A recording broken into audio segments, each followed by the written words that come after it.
No sé por dónde empezar. Quizá deberíamos empezar por el hecho de que... Vine a Londres para rodar un reportaje sobre cómo y por qué nuestro militar con prótesis corre una maratón por aquí. Y al mismo tiempo exploré esta ciudad desde diferentes perspectivas, por así decirlo, desde Harry Potter y Ted Lasso hasta el metro y las camionetas de las Fuerzas Armadas. Luego decidí viajar a la querida Angia. Su famosa costa sur, conocí la fabulosa arquitectura y la vida estudiantil de Oxford. Vine a Londres para rodar un reportaje sobre cómo y por qué nuestro militar con prótesis corre una maratón por aquí. En Bristol descubrí cómo los surfistas locales están ayudando a Ucrania con memes de Twitter.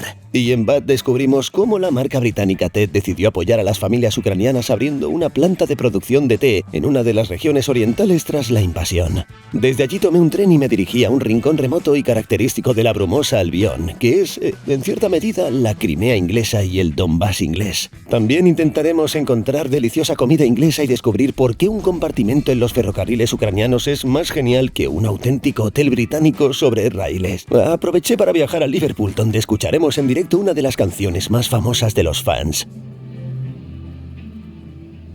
Siendo sincero, se me puso la piel de gallina y luego... En las montañas daremos un paseo por los Cárpatos ingleses con distintos grados de éxito. Venga, quédate.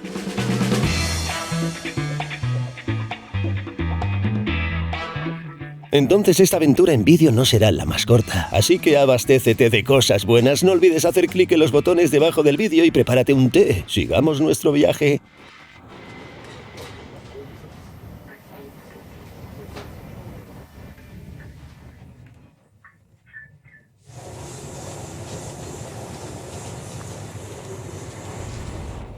Bueno, y ahora llego a la pintoresca, aunque poco sombría, Cornualles. Empecemos por entender qué es esta región, porque tiene características que la distinguen de otras partes de Inglaterra.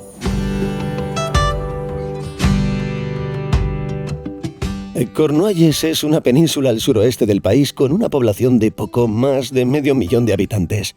No hay grandes ciudades, pero sí una extensa costa con numerosas playas para disfrutar de todo tipo de actividades acuáticas y surf.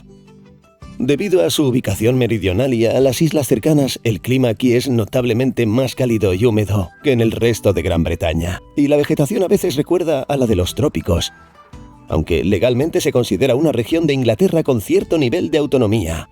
Cornualles, al igual que Escocia o Gales, tiene su propia identidad étnica, su propia cultura e incluso su propia bandera, que literalmente parece una versión pirata de la bandera inglesa. Y también tiene su propio idioma, el córnico, completamente diferente del inglés y perteneciente a la familia celta. Es el segundo idioma oficial de la región, por lo que se utiliza en todas las señales gubernamentales y en los nombres de lugares. Y esto, por cierto, ha llegado a la ciudad de Penzance, uno de los principales centros de transporte del oeste de Cornualles. Nada más bajar del tren, tomé un autobús local y me dirigí a los lugares que más caracterizan a Cornualles. Uno de los principales componentes económicos de esta región es la pesca. Y por ello decidí visitar uno de los pueblos pesqueros más famosos, con el curioso nombre de Mouse Hole, que literalmente significa agujero de ratón. Es un pequeño pueblo de unos 700 habitantes con magníficas vistas cuando hace buen tiempo, y gracias a su integración directa con Inglaterra, con su equipo de fútbol y la clásica cabina telefónica roja. Desde su aparición a principios del siglo XX, se han instalado más de 100.000 de estos dispositivos en toda Gran Bretaña, y con el desarrollo de las comunicaciones móviles se han quedado obsoletos. Sin embargo, a petición de las autoridades de telecomunicaciones, algunos de ellos en regiones remotas como Cornualles siguen funcionando para su propósito original. Aún así, la gran mayoría, especialmente en las ciudades, están fuera de servicio. Es genial que en Inglaterra estén modernizando sus viejas cabinas telefónicas. O bien instalan puntos de acceso wifi o plantan flores, pero el cambio más genial es un desfibrilador. Algunos también se alquilan a particulares. El precio inicial es de unas 300 libras al mes, y en Londres, por ejemplo, se pueden encontrar talleres de reparación de móviles. Resulta un poco irónico que las viejas cabinas telefónicas estén ayudando a salvar la tecnología que las dejó sin uso. Perdonad la digresión, volvamos a nuestro pueblo pesquero de Cornualles. El pueblo es famoso porque durante la Nochevieja su muelle se ilumina con diferentes luces creando una iluminación preciosa. Por desgracia, cuando llegué había una nube en la ratonera. Y el ambiente no era muy optimista, por decirlo suavemente. Bueno, pero decidí que con este tiempo una exploración gastronómica de este hermoso pueblo pesquero sería lo más apropiado. Y para ello, elegí la taberna local, con mayor valoración en Google Maps.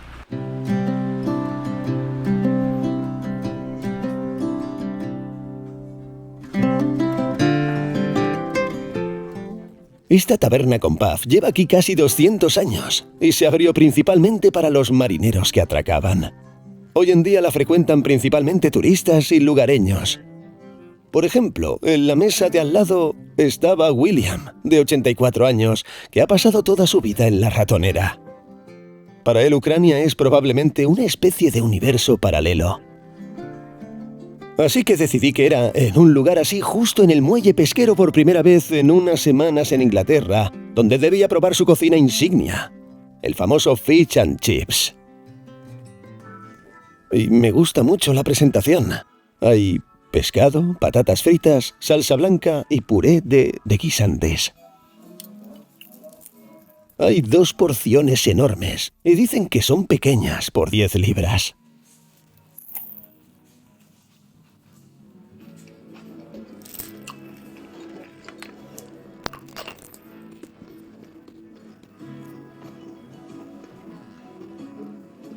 No sé si este es el único sitio en Inglaterra que tiene Fish and Chips, pero me encanta. El sabor del pescado es muy distintivo y el rebozado es crujiente, un poco dulce y recuerda un poco al Blacaba en su textura. Así que es un plato de mariscos doble, Blacaba con miel de la playa y pescado de las profundidades del mar. Claro, me lo comí entero, pero en mi mundo definitivamente no es una porción pequeña.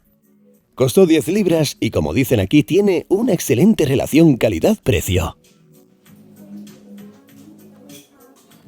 Así que terminé de comer, me despedí de William y me enfrenté a la dura realidad de la logística en Cornualles. El autobús desde Mouse Hole llegó con 15 minutos de retraso, lo que me obligó a perder mi conexión y a cancelar todos mis planes del día, ya que dependían de los autobuses. Y van a donde necesito ir aproximadamente cada 2 horas. Así que, después de mi mala suerte con los autobuses, decidí parar e ir a mi estación en Cornualles. Este es el pueblo de Santibes.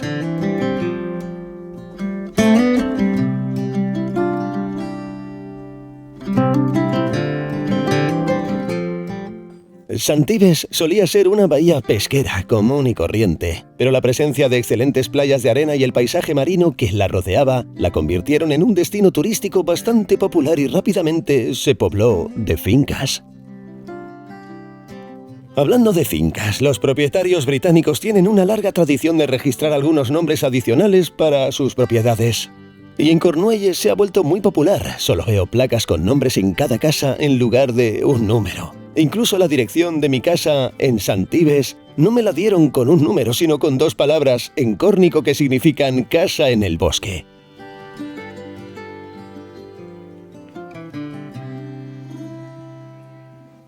Santibes es uno de los balnearios más caros de todo el Reino Unido. El precio medio por noche durante la temporada aquí supera las 100 libras y comprar una casa cuesta más de $500,000. Bueno, en promedio.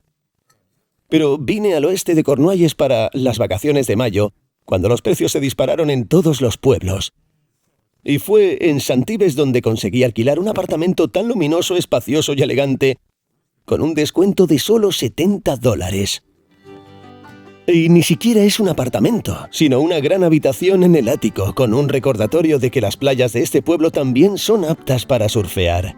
Así que me registré y salí a correr un rato antes de acostarme, porque para mí es tradición correr en ciudades nuevas siempre que tengo oportunidad, y es una especie de terapia relajante si algo sale mal durante el día.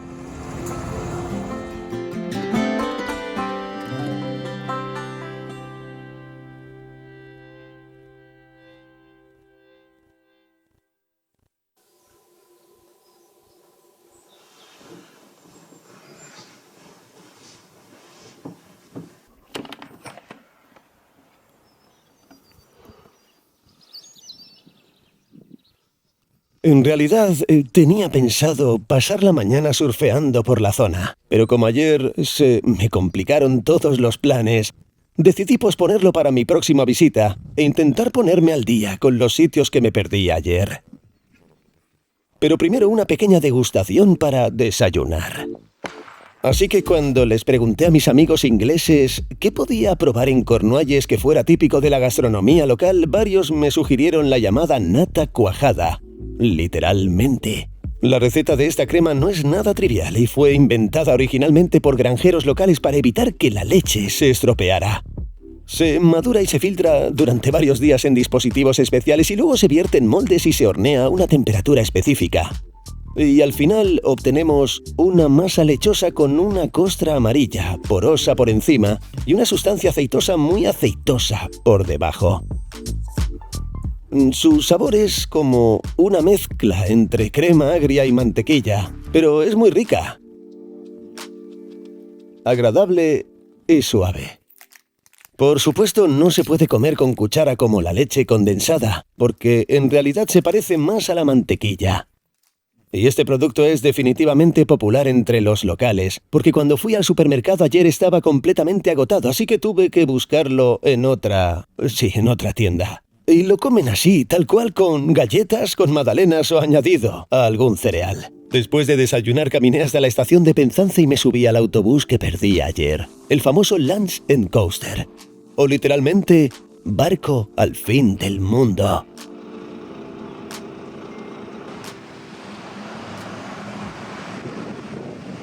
Se considera uno de los autobuses turísticos más concurridos de toda Gran Bretaña. Un billete de un día cuesta solo 5 libras. En comparación, los autobuses turísticos de Londres cuestan 50. Y la mayoría de los demás pasajeros, todos los demás pasajeros, se apiñaron bajo el techo.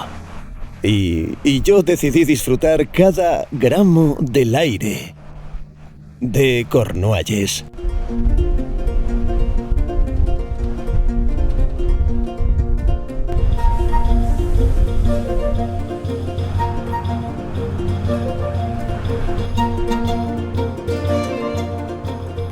El viaje por el oeste de Cornualles es en su mayor parte como una especie de parque temático medieval. Ni un solo edificio moderno alrededor y mucho terreno. Algunos pasajeros simplemente se bajan y caminan por estos bosques, pero tengo algunas paradas muy específicas en mente.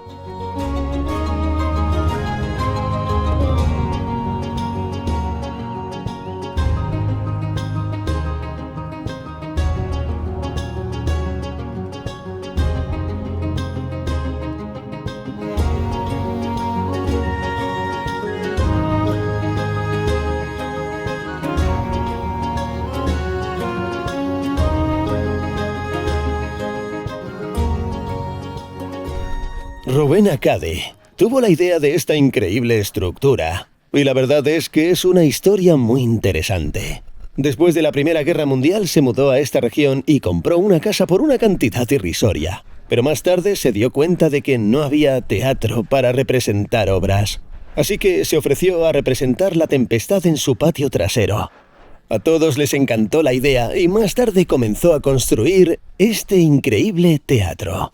Siendo actriz, usó su entusiasmo y amor por el arte para construir este teatro con su jardinero y decorarlo al estilo tradicional celta.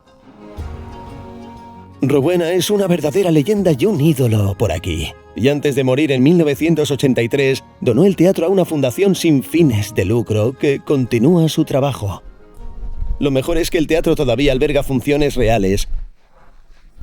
Y aquí en la pared se graba cada año el nombre de la mejor función, según el personal del teatro. Cada año, el premio se otorga a la actuación que la dirección y el personal del teatro consideran la mejor del año. Aquí están los ganadores en la pared y abajo, y en las filas de sillas de piedra de abajo. Actuaciones originales grabadas por la propia Rowena. Y ahora este lugar parece una mezcla única de auténtica arquitectura celta y tecnología escénica moderna. Y es una de las joyas de esta región. Me imagino lo elegantes que serán las representaciones aquí. Todo está iluminado con el mar embravecido de fondo, y las voces de los actores a veces se ven interrumpidas por ráfagas de viento.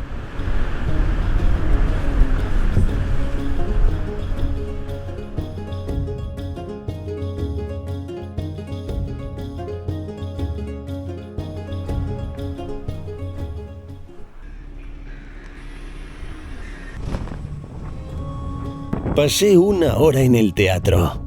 Me subí al siguiente autobús y fui al punto que da nombre a esta ruta.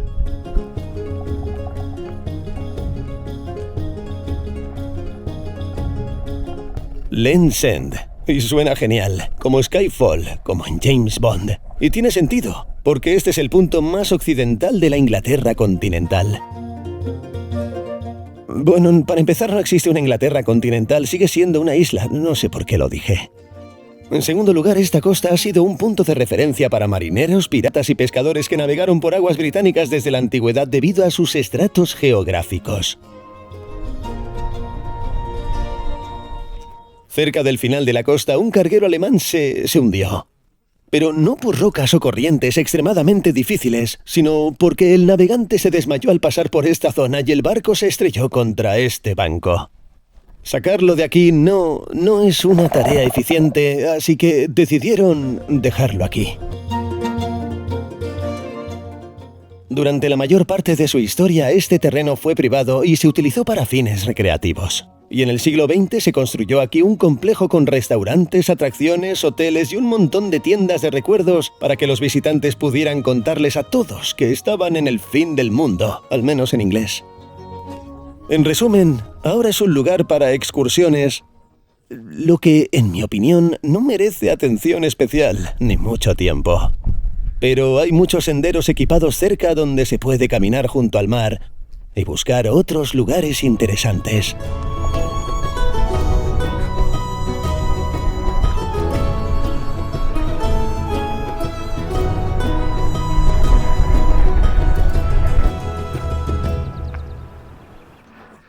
En general, el final del terreno no me impresionó mucho.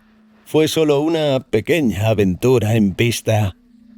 Y ahora mi descapotable ha venido a recogerme de nuevo y nos dirigimos a un lugar aún más interesante.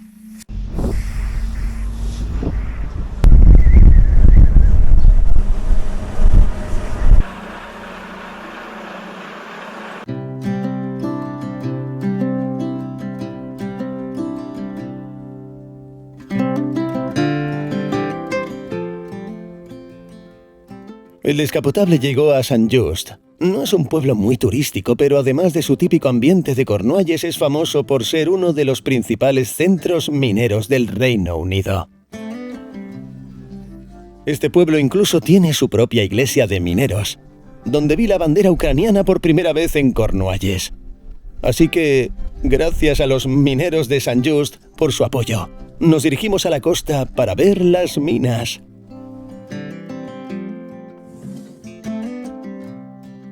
Viajando por el suroeste de Inglaterra, a veces se pueden encontrar estructuras de piedra ruinosas como esta, y hay cada vez más a medida que nos adentramos en Cornualles. Esto está por todas partes, y estos edificios que parecen torres medievales. En realidad son minas donde solían extraer cobre y estaño. Los historiadores dicen que esta actividad comenzó en la Edad del Bronce, entre los siglos V y XX a.C., y hay tantas reservas en estas tierras que continuaron haciéndolo hasta nuestros días.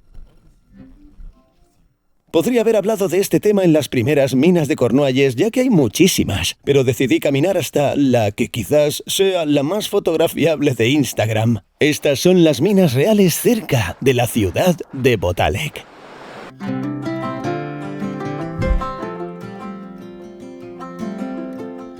Su belleza e importancia histórica están certificadas por las autoridades competentes, forman parte de la lista del Patrimonio Mundial de la UNESCO. Su apogeo se produjo en el siglo XIX, y bajo estas ruinas se esconden kilómetros de túneles y ascensores impulsados por máquinas de vapor. Las ruinas de la mina que se adentran en el mar fueron un modelo de ingeniería de gran importancia en su época, proporcionando mucho trabajo a los residentes locales y valiosos metales para la industrialización del país. Pero con el tiempo, su extracción comenzó a ser más barata en Sudamérica y la industria comenzó a decaer inevitablemente. En 1990 se cerró la última mina de este tipo en Inglaterra, y muchos afirman que este evento marcó el fin de la era industrial en el Imperio Británico. Así pues, en cierta medida, Cornualles es una especie de mezcla entre Crimea y el Donbass, una península con vistas al mar, playas y centros turísticos y al mismo tiempo una región con un rico patrimonio minero. Con la obvia diferencia de que no hay ningún vecino tras la valla que quiera ocuparlo todo, aunque algunos habitantes de Cornualles consideran desde hace tiempo a Inglaterra como ese vecino.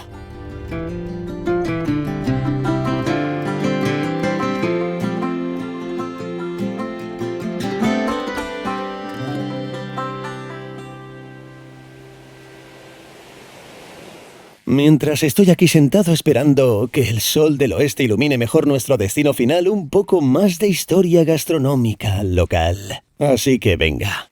Cornualles tiene sus propios pasteles especiales y también se asocia con la minería. Cuando las esposas enviaban a sus maridos a trabajar, tenían que envolver algo con ellos.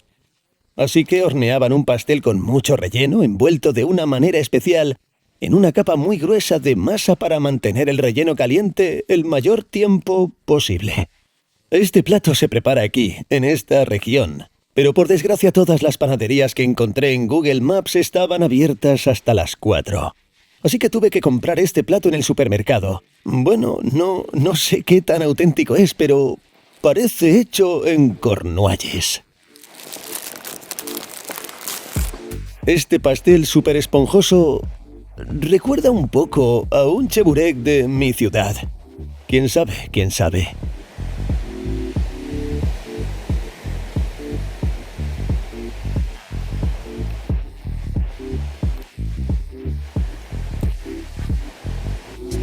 Dentro llevamos carne picada, patatas y mucha pimienta.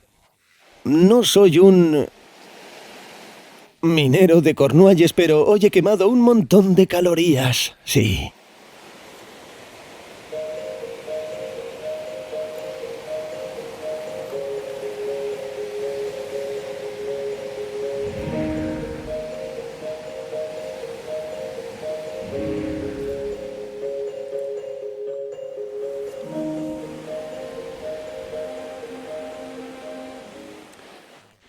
El sol asomó un par de minutos y se despidió. En fin, en Francia, Normandía tiene su famosísimo y popular castillo del Mont Saint-Michel. Y aquí en Cornualles está su pariente inglés menos famoso, el Mont Saint-Michel. Y no es casualidad, porque en cierta medida este castillo medieval es una especie de franquicia de la famosa abadía francesa. Porque cuando Inglaterra fue conquistada por Normandía a principios del segundo milenio, esta isla quedó bajo la jurisdicción del Mont Saint-Michel, y aquí construyeron una iglesia, una fortaleza y todos los edificios que la acompañaban, basándose en la experiencia que ya habían adquirido. Desde aquí, un camino medieval empedrado conduce al castillo, donde se puede entrar a escondidas y ver el castillo y los jardines que lo rodean por un par de docenas de libras. Y hay rumores de que si Hitler planeaba construir un pabellón real en Gran Bretaña después de la invasión para convertir el pabellón real en Brenton en su residencia, su ministro de Asuntos Exteriores Ribbentrop planeaba hacer lo mismo con este castillo. Para mí personalmente el Monte San Miguel, junto con el Teatro Minac, son las principales experiencias arquitectónicas de Cornualles que sin duda deberías visitar si llegas. Pero viajar en transporte público, siendo sincero, no es muy fácil. Porque los autobuses dejan de circular temprano. Pasan aproximadamente una vez por hora. Y estaba constantemente estresado por tener que cogerlos. Porque si pierdes un autobús, como me pasó el primer día, puedes estar fuera de horario el resto del día. Una piedrecita. Diría que lo ideal sería venir a Cornualles en una bici de gravel. Porque las distancias no son muy largas y pasar unos días recorriendo la zona viendo todo lo que hay, surfeando en diferentes playas y, por supuesto, conociendo a gente. Pero la gente de Cornualles me pareció más amable y acogedora que en otras partes de Inglaterra. una chica en el autobús con la que charlamos un rato por su adorable perro. El conductor del autobús que me dejó viajar gratis porque mi abono estaba mojado por la lluvia. Los empleados del teatro y de la estación de tren que se desvivieron por responder a todas mis preguntas probablemente tontas. Bueno, en resumen, la comunicación con la gente es una de las principales impresiones de la península. Pero en 1 hora y media tengo un tren a la parte más central de Inglaterra y no será del todo normal.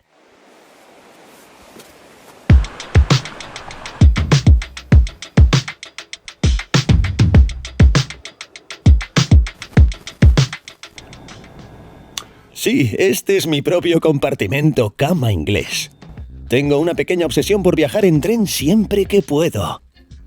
Así que cuando descubrí que hay un tren nocturno de Cornualles a Londres donde se puede dormir, e incluso tiene su propia taquilla y botón de servicio de habitaciones, decidí que tenía que probarlo.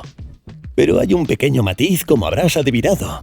Económico. Verás, la cosa es que pensé que en mi superabono de viajes...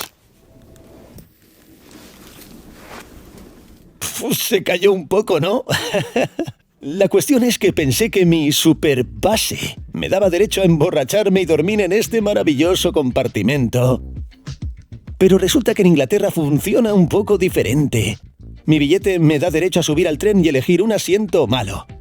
Y para conseguir un asiento tumbado, tengo que comprar otro billete de 90 libras. Cuando me enteré de este precio... Sinceramente, mi entusiasmo se desanimó un poco, pero decidí hacer este gasto, porque me ayudaría a solucionar primero el problema logístico y segundo el del hotel. Porque en Cornualles costaría lo mismo, más o menos. Y este precio incluye varios extras bastante geniales.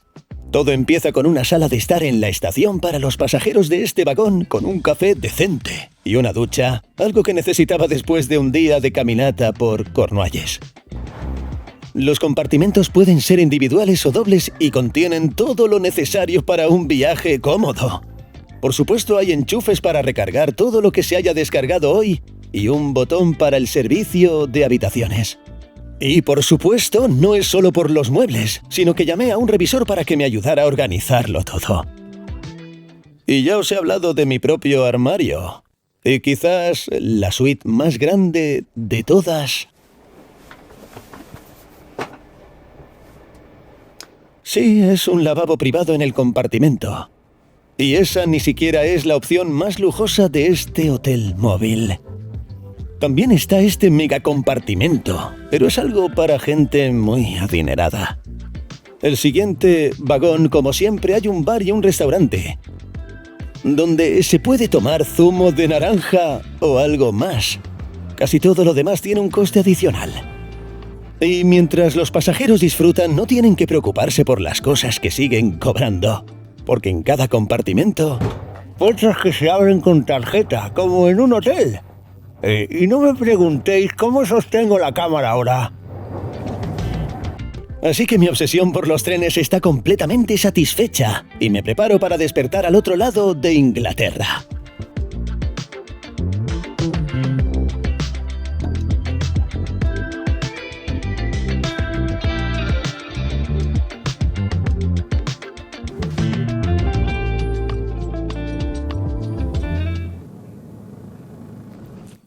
Bueno, ya hemos llegado a la famosa estación londinense de Paddington, donde me sorprende y me enorgullece decir que, personalmente, las estanterías Uxalidnistia me parecen más cómodas para dormir. Porque esta cama es demasiado estrecha, la ropa de cama resbala y el colchón es mullidísimo. Por eso, por la noche sentí que poco a poco me iba desplazando hacia el borde por las vibraciones y tenía que apoyarme contra la pared para no caer.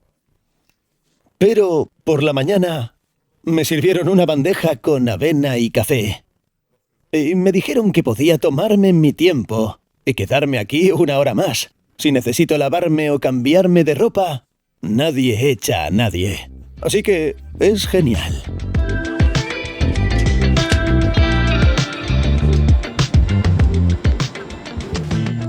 Durante la Segunda Guerra Mundial, esta era la estación a la que llegaban los niños judíos evacuados y junto con los hijos de los londinenses, con un conjunto básico de cosas y notas que debían llevar, se dirigían a lugares más seguros en Inglaterra. En esto se basa la historia del oso Paddington. También es uno de los principales centros de larga distancia de Londres, donde hice un transbordo y fui a mi siguiente destino.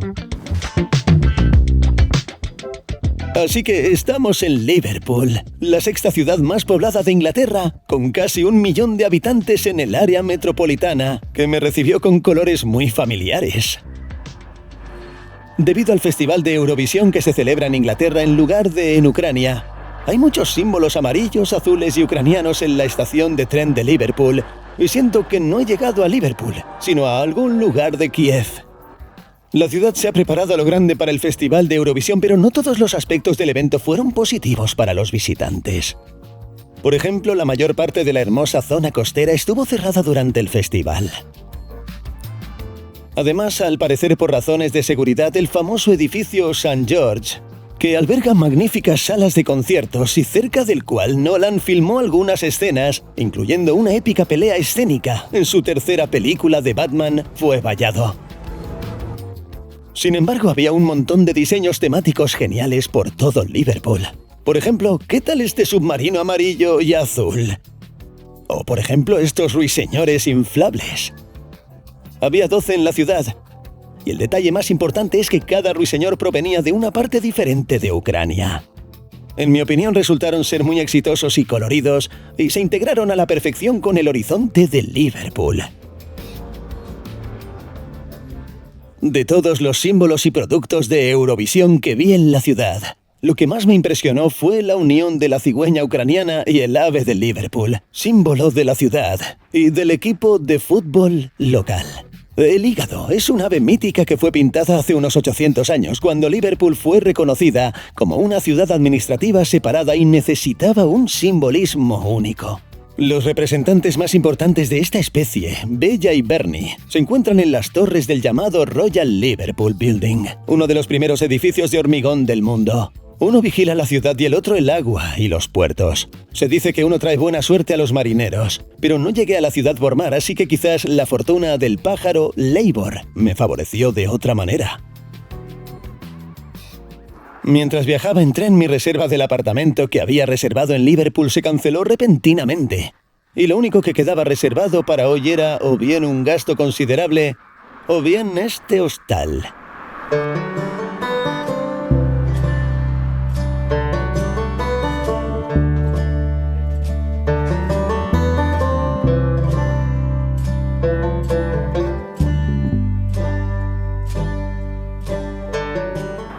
Vale, para que os hagáis una mejor idea del ambiente, esto es casi el centro de Liverpool. Están empezando a construirse unas viviendas muy bonitas, y este hostal tiene su propio colmenar en el patio trasero.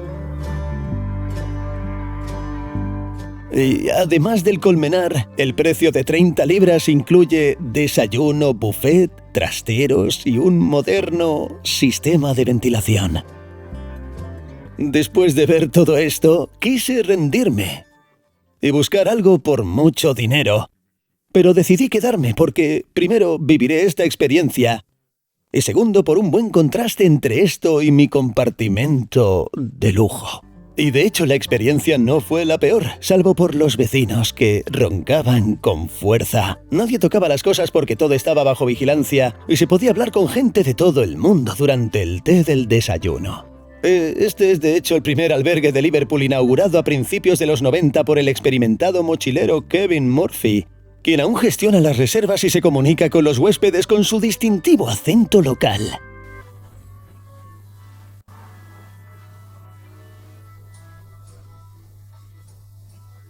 Bueno, en general, al dialecto de Liverpool, o Scouse, es uno de los rasgos distintivos de la región. Fue fuertemente influenciado por numerosos inmigrantes de Gales y Escocia, y se considera uno de los idiomas más difíciles de entender, incluso para hablantes nativos. Así es como, por ejemplo, la leyenda del club de fútbol local, Steven Gerrard, describió una vez el ambiente en el equipo.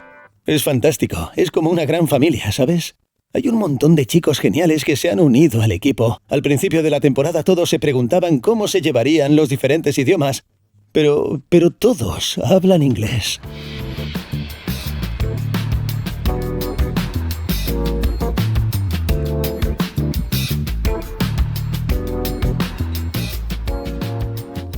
Además del peculiar acento, también hay soluciones arquitectónicas peculiares. Por ejemplo, este monolito es la torre de ventilación de un túnel que discurre bajo el río. Un edificio similar al otro lado del río es la Catedral de Liverpool, que por cierto es la más grande del Reino Unido.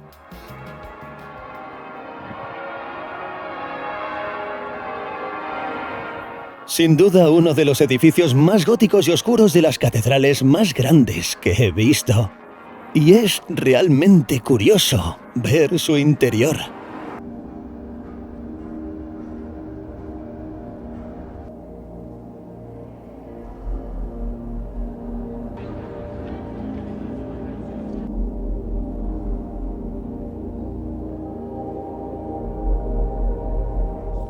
La catedral se construyó durante casi 3/4 del siglo XX. Comenzó en 1904, pero 2 guerras mundiales no aceleraron el proceso de construcción y no se completó hasta el año 78. Y además de ser la iglesia más grande de Gran Bretaña, también tiene los arcos góticos más altos del mundo y el órgano en funcionamiento más grande. El interior de la catedral es lo más parecido posible a su aspecto exterior. Y en cuanto entré, me quedé sin aliento. Pero lo que vi en su interior me impresionó aún más.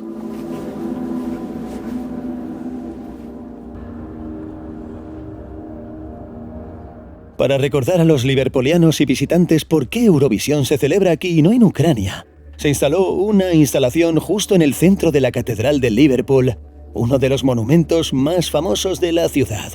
Se trata de pantallas que muestran las vistas desde un tren de evacuación que viaja desde Izum al oeste de Ucrania. Y todo esto con una música ambiental muy oscura, generada por inteligencia artificial. Y en este oscuro entorno gótico resulta realmente conmovedor e inquietante.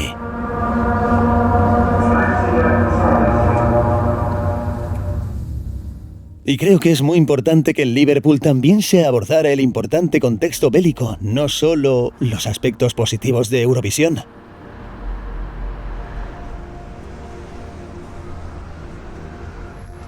Así que la Segunda Guerra Mundial solo retrasó la construcción de esta catedral, pero la iglesia de San Lucas situada cerca tuvo mucha menos suerte. Fue destruida en 1941 durante la ofensiva alemana, pero ha permanecido en ruinas durante mucho tiempo porque no era económicamente viable demolerla.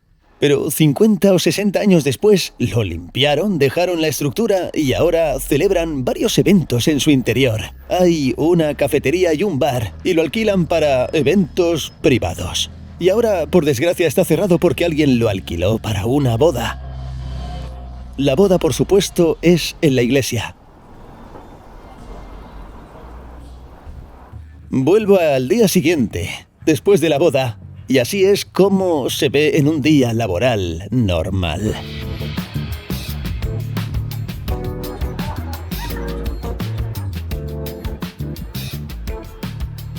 Creo que es un ejemplo genial de cómo la destrucción de la posguerra se convierte en un monumento conmemorativo y en espacios elegantes y acogedores. Y por supuesto, en cuanto a los espacios de Liverpool, es imposible no mencionar su paseo marítimo. Debido a la ubicación de la ciudad en el gran río Mersey, que históricamente fue la principal ruta comercial del noroeste de Inglaterra, se construyeron muchos kilómetros de muelles. Y el más famoso de ellos es el Albert Dock. Fue construido en el siglo XX en el apogeo de la era industrial. Para su época fue uno de los más modernos y el primero del mundo sin el uso de estructuras de madera. Ahora su territorio se utiliza como una importante atracción turística y comercial con numerosos restaurantes y museos. Por ejemplo, el Museo de los Beatles, la banda principal de la ciudad, o el Museo de Historia Marítima que alberga restos auténticos del Titanic. Y por cierto, un dato interesante es que este lamentablemente submarino se registró aquí y fue reparado por una tripulación de los muelles de Liverpool. Bueno, todo el paseo marítimo de Liverpool fue incluido en la lista del Patrimonio Mundial de la UNESCO en 2004. Solo ha habido 3 casos similares en la historia. Pero independientemente de cualquier distinción, el terraplén sigue siendo magnífico y es el principal orgullo y lugar de paseo para los habitantes de esta ciudad. Y el principal orgullo para los habitantes de esta ciudad. Podría decirse que Liverpool se basa en 3 pilares. El primero son los puertos del río Mersey. Es realmente muy amplio, quizás incluso más amplio que el Dnieper. El segundo son los Beatles. En cierta medida son una verdadera religión por aquí. Pero debido al excesivo desarrollo urbanístico con nuevos proyectos, esta categoría fue revocada en 2021. Y el tercer pilar es el fútbol. En particular, por eso estoy aquí.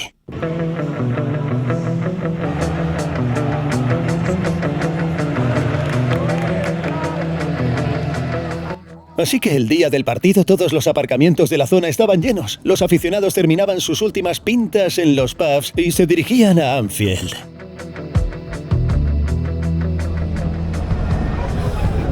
No puedo decir que sea un gran aficionado del Liverpool, pero un amigo y yo una vez desembolsamos $450 para entrar en la final de la Champions League entre el Liverpool y el Real Madrid, respectivamente, para ver a Karius hacer trucos fantásticos. Quien lo recuerda, lo recuerda.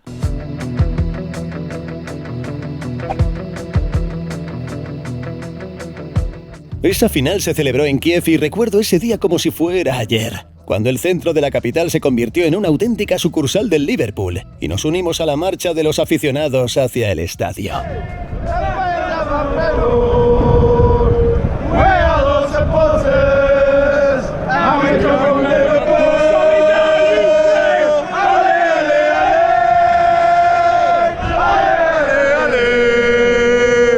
Bueno, recuerdo la alegría de que el vendedor ambulante no hiciera trampa y que nuestras entradas más caras de la vida funcionaran en la entrada. Recuerdo cómo continuaba el carnaval en la platea y había largas filas para cantar por todas partes en el Olympic.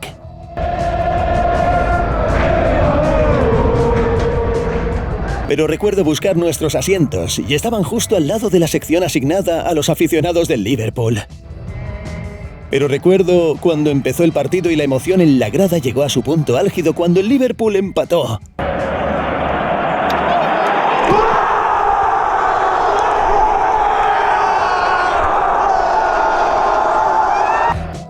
Aunque el equipo inglés perdió esa final, fue mi experiencia futbolística más memorable. Y espero que después de la victoria veamos un ambiente de celebración deportiva similar en nuestras ciudades.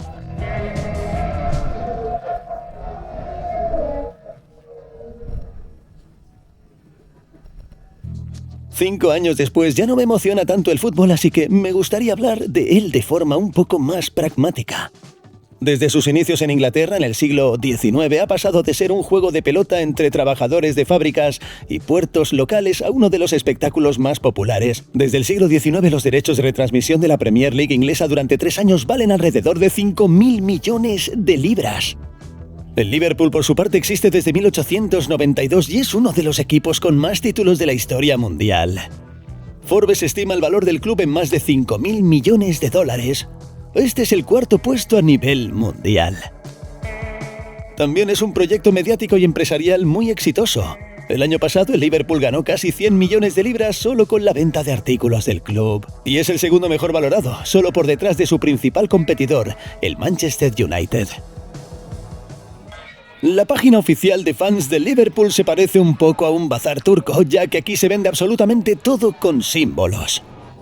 Ropa para bebés, algunas toallas, pijamas, guantes e incluso sillas de coche para niños.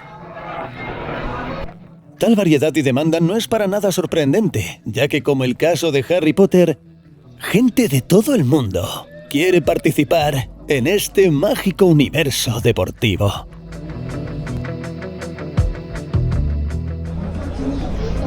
Para mí, ir a un estadio en Inglaterra es como ir a un concierto de mi banda favorita.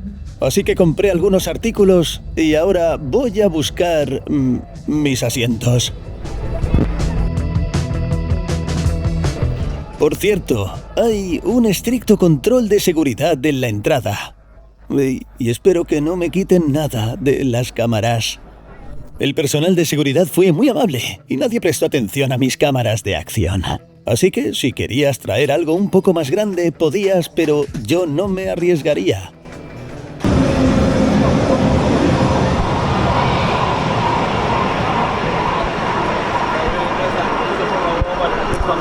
Las entradas para este sector me costaron 110 euros el día del partido. Y es un precio muy bueno porque, claro, las entradas para el Liverpool son mucho más caras.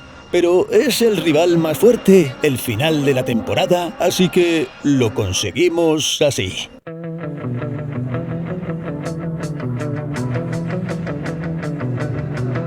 El Liverpool también es famoso por su afición súper fiel, que sigue al equipo a todas partes y canta su legendaria canción You'll Never Walk Alone, que se traduce como Nunca estarás solo. Y de hecho escucharla en directo antes del partido en Anfield era uno de mis deseos en este viaje a Inglaterra.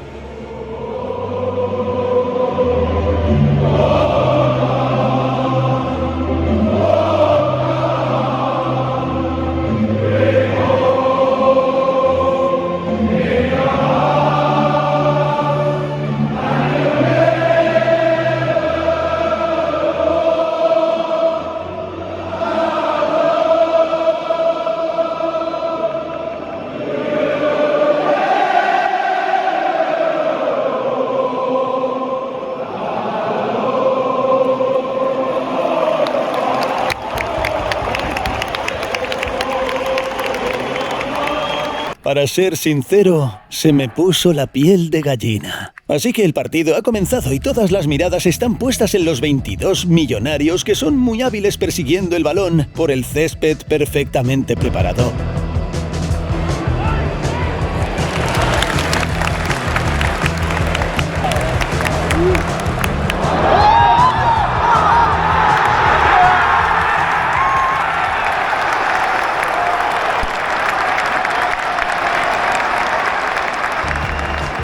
Así, a mitad de la primera parte, el Liverpool abrió el marcador y pronto encajó un pedazo de gol. Pero para la alegría de la afición local, el gol fue anulado por fuera de juego. ¿Qué? No, en serio, ¿cómo es eso de fuera de juego? No lo entiendo. Dicho esto, terminó la primera parte y el público rápidamente entregó sus cervezas para rellenarlas y poder cantar aún más fuerte en la segunda parte. Un aficionado local se me acercó, un poco borracho de cerveza, y me preguntó si era australiano.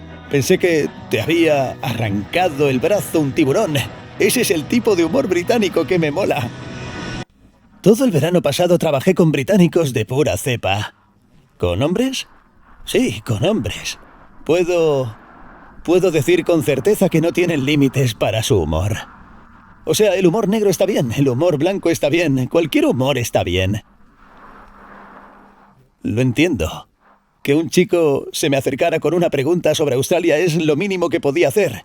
Probablemente aún no había bebido lo suficiente. Por cierto, es Max. Estudia y trabaja a tiempo parcial en Liverpool y nos encontramos al día siguiente del partido. Me estaba explicando algunos aspectos culturales locales, pero por ahora volvamos a Anfield.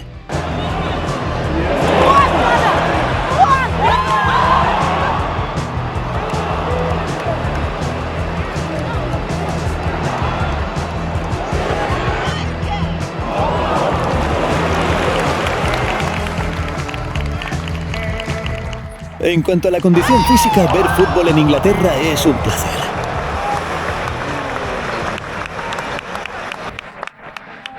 La forma en que se mueven, la velocidad con la que toman decisiones, la forma en que se les pega el balón, es un milagro. También me pareció extraño que la famosa tribuna llamada el Kop estuviera tranquila en comparación con lo que me había imaginado. Simplemente apoyaban al equipo con aplausos y canciones, cuya letra parecían conocer todos en la grada. Sí.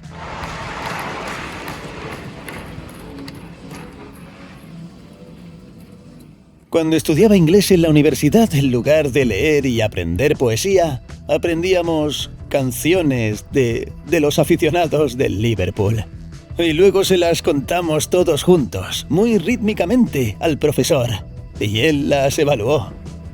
Hostia, me preguntaba cómo se las sabían todas, pero de ahí viene.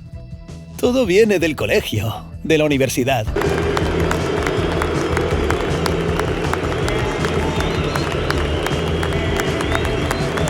Así que el partido terminó con una victoria por la mínima para el equipo local y la gente empezó a abandonar las gradas de forma civilizada. En general, los partidos de equipos tan grandes y conocidos atraen a más turistas con el paso de los años y son menos accesibles para los trabajadores de a pie, para quienes empezó todo. En cuanto al ambiente de la segunda mitad, Anfield cantó y el mismo sonido empezó a resonar por el estadio en oleadas.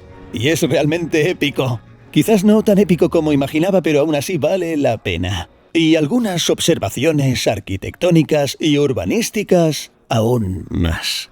Lo que no es tan genial de estos antiguos y legendarios estadios es que suelen estar ubicados en zonas residenciales y no hay ningún territorio a su alrededor. Es decir, sales de Anfield y hay una carretera, casas, algunas vallas y no hay parque ni ningún tipo de espacio. Y siempre pienso en el Donbass Arena. En este sentido, porque la zona que rodea el estadio es realmente preciosa. Bueno, no pasa nada. Veremos fútbol allí.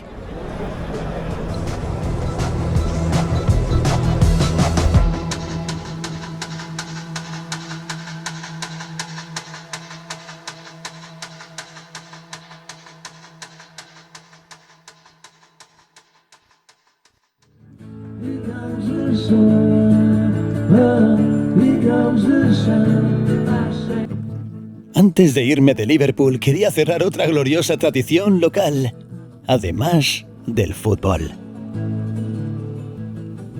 Quizás la mejor tradición gastronómica británica, y por ello el plato es el llamado Sunday Roast, que literalmente se traduce como asado de domingo.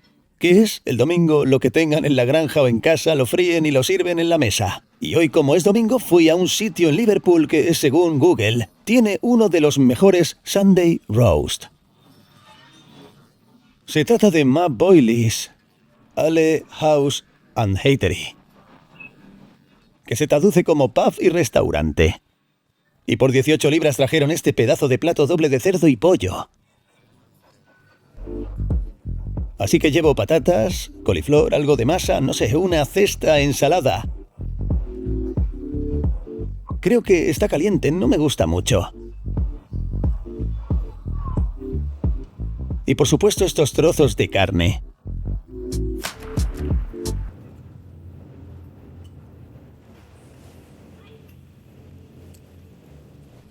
Sabe a un trozo de cerdo casero con piel, con una capa de tocino sin salsas ni condimentos extravagantes. Con mucha salsa, como en casa. Bueno, creo que estas dos palabras sí pueden definir la cocina inglesa. Probamos esta enorme cesta de masa y salsa. Es como una corteza de pan, pero sin pan, donde solo le echan salsa con una cucharada. En general, la esencia sagrada y la idea de este plato es reunirse con la familia o compañía, llenarse la boca y el estómago con comida sencilla y socializar sin parar. Me gustaría subirme los pantaloncillos un poco ahora mismo, porque aún no he terminado la comida completa. Todavía me queda un trozo de pollo, pero estoy realmente lleno. Siento que sobreestimaron un poco mis capacidades.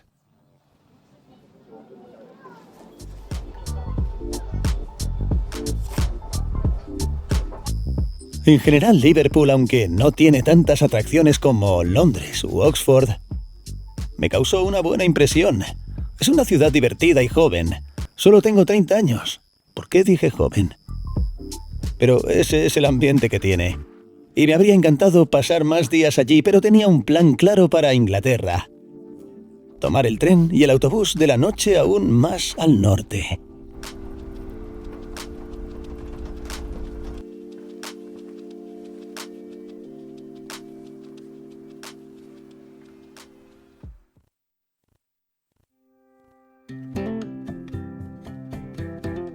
El nuevo lugar también empezó con un hostal, pero comparado con el de Liverpool, este es solo un hotel de 5 estrellas. Según diversas clasificaciones, este albergue está considerado uno de los mejores de Gran Bretaña. Probablemente se deba a su ubicación. Se encuentra en la ciudad de Penrith, a las afueras del distrito de los lagos. Es el parque nacional más grande y pintoresco de Inglaterra. Aquí tenemos respectivamente montañas, prados verdes y, como su nombre indica, lagos. Hasta 16. Es un destino muy popular entre los británicos y decidí explorarlo, porque ¿qué sería de un viaje sin senderismo? Mi vecino de hostal opinaba lo mismo. Daniel resultó ser un conocido muy interesante. Es sacerdote, tiene unos 60 años, vive en Nueva York y es un viajero apasionado. Si tuviera tiempo, sin duda me gustaría visitar Ucrania. He estado en Oriente Medio, Israel y Palestina durante la Intifada. Estuve en Centroamérica durante los conflictos, pero me di cuenta de que en estos tiempos la guerra está muy localizada. Aquí puedes tener bombardeos y la gente tomar café. Bueno, y seguro que te están muy agradecidos por venir. Sí, pero nuestros dólares de turistas.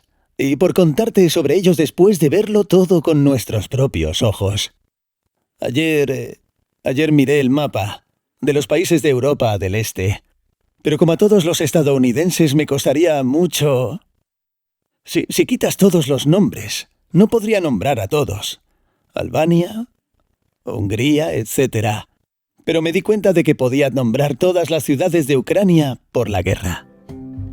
Y aunque el tiempo no acompañaba, abrí mi canal de YouTube delante de él para mostrarle algunos lugares que podrían interesarle si llega a Ucrania. Pero alojarse en un hostal no era una opción, así que salimos. Los autobuses pasan cada 1 o 2 horas y en principio llegan a todos los lugares del Parque Nacional. Y elegimos el lago Ullswater, alrededor del cual hay varias rutas interesantes. Y la primera ruta en autobús fue un pequeño sendero hacia las cataratas de Eira Force.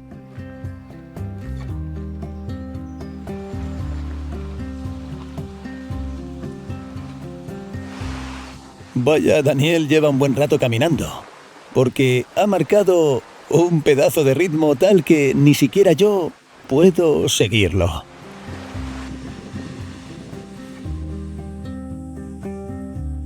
Las cataratas en sí, para ser sincero, no tienen nada de especial. He visto otras más coloridas en los Cárpatos. Además de los autobuses, se puede recorrer el lago a pie. Y no solo por el asfalto con la esperanza de que los coches adelanten, sino por caminos peatonales especialmente separados. Esto hace que la experiencia de explorar incluso las tierras bajas sea mucho más agradable. Se puede caminar hasta el lago o subir a los verdes pastos donde las ovejas cuidadosamente marcadas con pintura se pasean tranquilamente. En resumen, todo es bastante pintoresco, pero aún así apetece caminar cuesta arriba.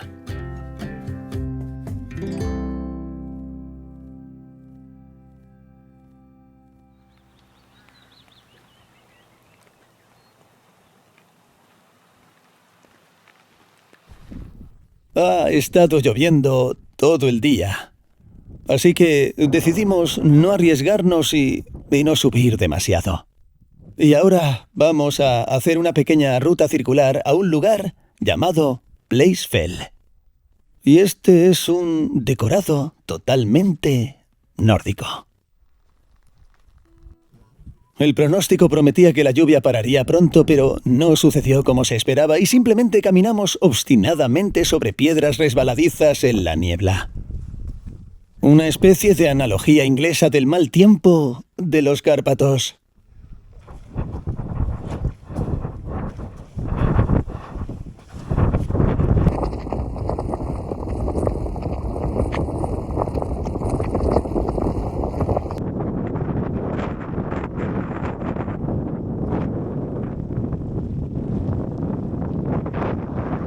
Y aquí está, la cima de Place Fell, que significa el lugar se ha derrumbado. Espero no ser yo quien se caiga. Bajamos un poco más y el viento amainó. Y uno se siente como si se hubiera sumergido en el vacío. Bueno, dicho así, suena gracioso.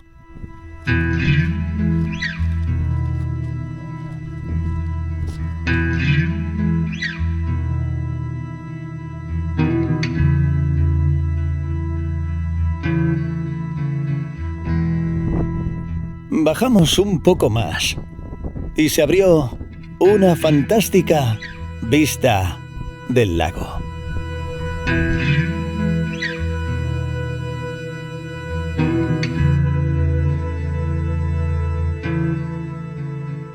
Al bajar, el pronóstico del tiempo se cumplió y nos dio la oportunidad de hacer lo que, al parecer, se trata de esto: pedir comida y disfrutar de una deliciosa cena con la maravillosa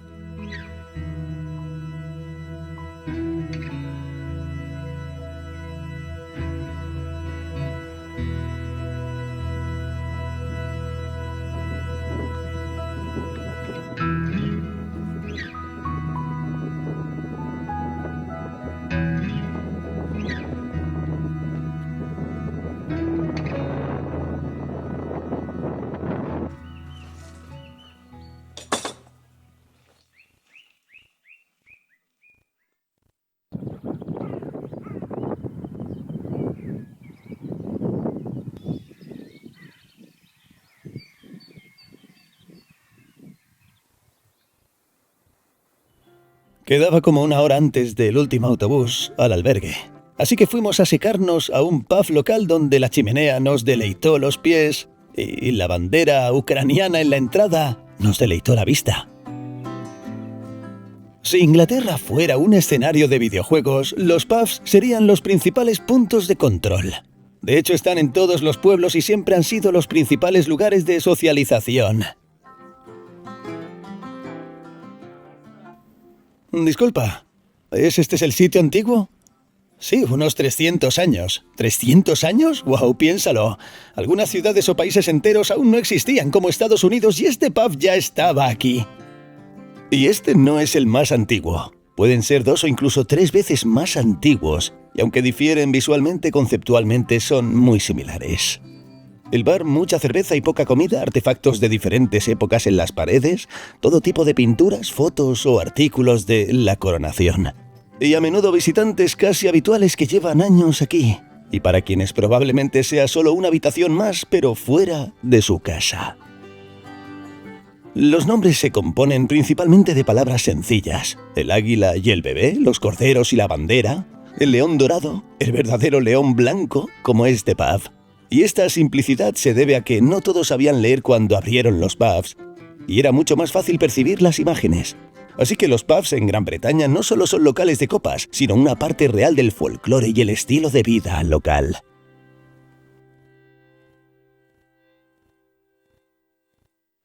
En resumen, el final más atmosférico para el haiku más atmosférico.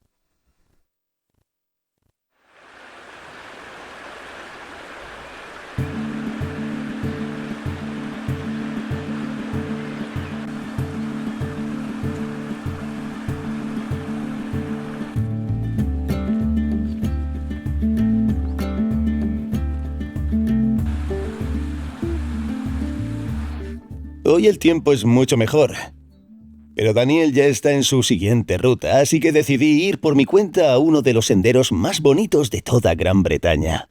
Al menos eso dicen en internet. Así que el podcast me sigue dando vueltas y me quedan casi 900 metros de desnivel.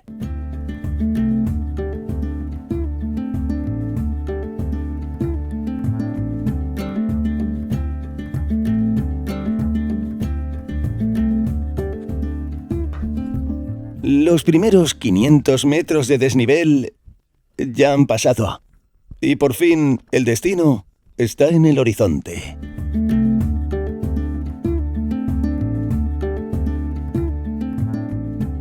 Esta es una montaña con el precioso nombre de Helvellyn, con ese lago a sus pies. Me recuerda a una versión más rocosa de Gerahaska.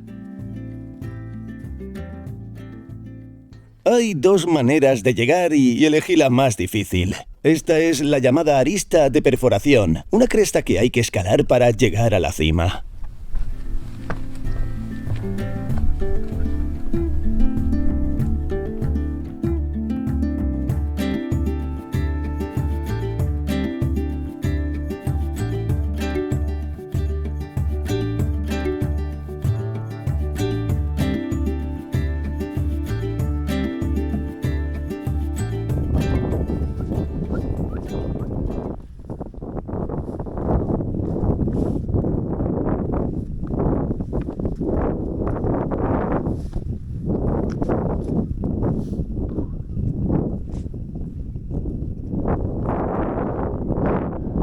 Caminar por esta cresta con zapatillas de running es una actividad bastante extrema.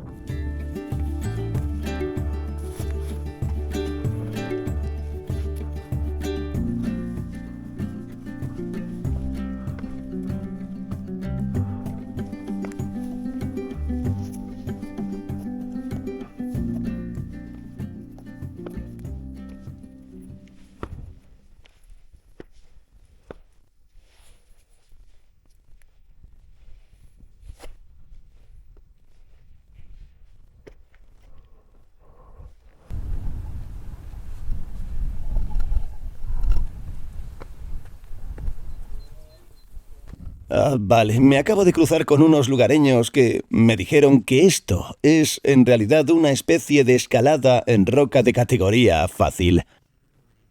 Y dicen que lo estás haciendo genial, tío. Y yo tengo mi propia categoría de escaladas. Si tuviera que usar un trípode para grabarme, la subida sería realmente difícil. Así que aquí estoy, en la cima de Helvellyn. Son solo 950 metros y no hay un solo pico en Inglaterra que supere el kilómetro. Así que es la tercera montaña más alta del país. Pero no importa cuánto alto llegues, lo que importa es dónde empiezas. Esta es una cita inspiradora sobre la montaña. Considerando que la ruta comenzaba desde el mismo lago, y desde esta cresta no tan fácil. No fue nada fácil. Pero en general estoy súper contento. También me alegra que, aunque estaba filmando, llegué un poco más rápido de lo esperado. Así que tuve un poco de tiempo para relajarme y disfrutar de los paisajes anglocárpatos.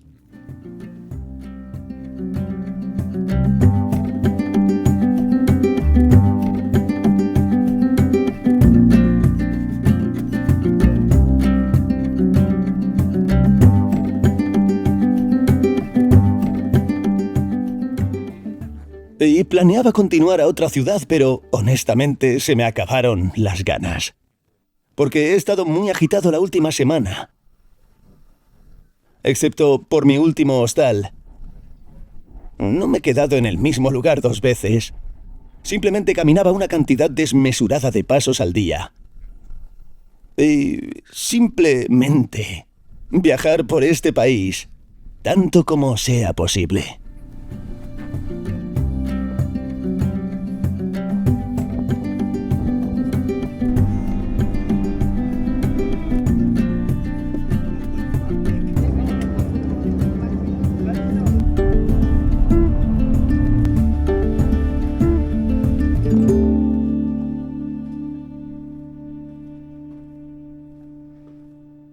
Bueno, hablemos más sobre las conclusiones sobre Inglaterra cuando volvamos a casa. Sí, no voy a fingir que acabo de volver y no he pasado los últimos 2 meses editando estos 4 vídeos. Así que mis conclusiones van a ser un poco exageradas. En primer lugar, no quiero idealizar este país porque tiene sus propios matices. En primer lugar, si visitas algunas regiones menos transitadas y turísticas, puedes conocer no solo gente maravillosa y amable, sino también a veces a auténticos ignorantes locales. Y en segundo lugar, la situación económica no es muy buena por allí. En particular después del Brexit.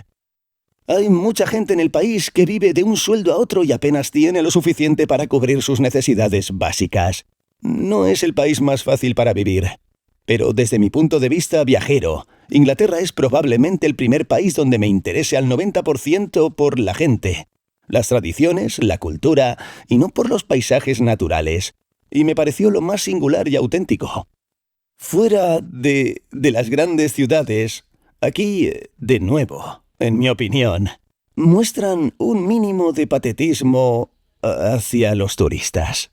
Sencillo, si les gusta pasar el rato en esos pubs oscuros y con ese ambiente, y tienen ese aspecto, pues lo hacen. Si les gusta tanto tomar té, no se privan de nada. En los comentarios de los 3 vídeos anteriores he visto muchas peticiones de compartir más precios u otros detalles del viaje.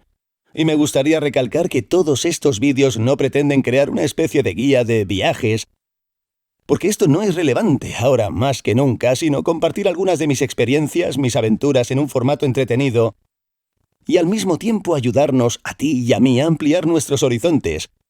Porque esto forma parte de ser una persona moderna y consciente.